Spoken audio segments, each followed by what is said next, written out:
Hi guys, good afternoon. Update ko lang po kayo doon sa pag-fence ng aming farm. So, meron na po akong video na in-upload yung part 1 at saka part 2. Then, yung ngayon naman po is part 3 na. So, bale, nakapag-start na po doon sa part ng aming farm sa may baba banda. So, yun pa lang po yung merong fencing. Kasi medyo mahal po yung poste na concrete. So, medyo hindi rin po kaya ng isang gawaan lang. So, yun guys. Yung i-upload ko po ngayong video or ginawa kong video ngayon ay yung paglagay po doon sa baba ng aming farm ng bakod. So, yun guys. Kung ano muna yung kinaya ng aking budget. So, yun muna. Then, bali ang pinagawa ko muna ay yung pagpadamo, then paglagay po ng mga poste, at saka nagpapasalamat ako sa mga pinsan ko at bayaw kasi nga guys, hindi po kasama doon sa yung paglagay nila ng kahoy. So, parang naging free yung ginawa po nilang paglagay po ng kahoy. Ang ina-expect ko lang po is yung poste lang. Then, alam yung barbed wire na aking binili ay isa pa lang.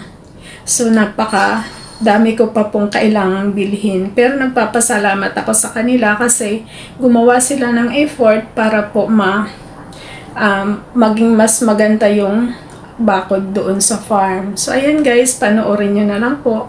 Thank you so much.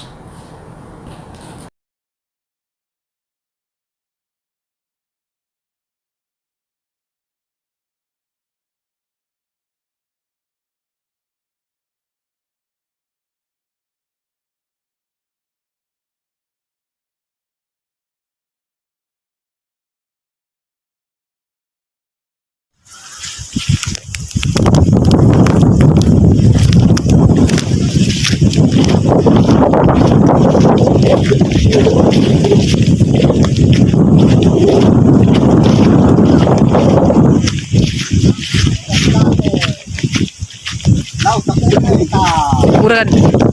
Nagtuk mo.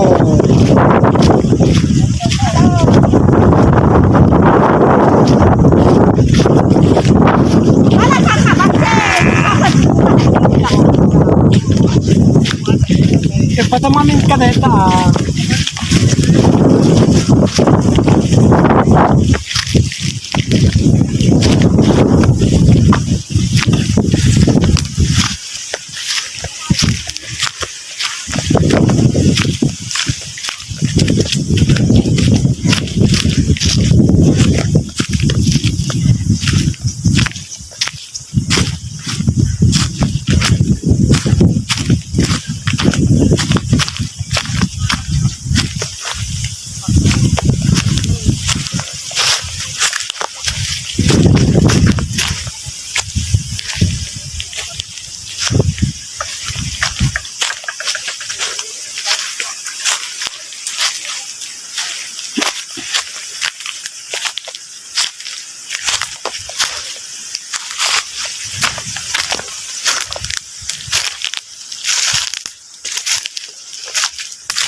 Nakawitan?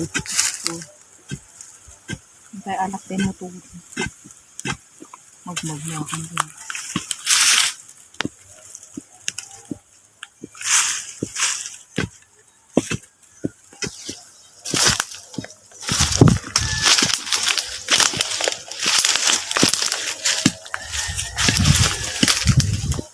Pukat ka pa.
Mga na parang delay.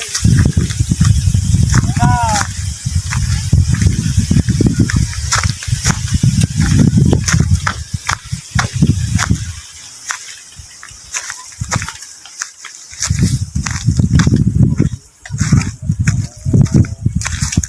Barut kita. Kita lah ng mga barutan na yun.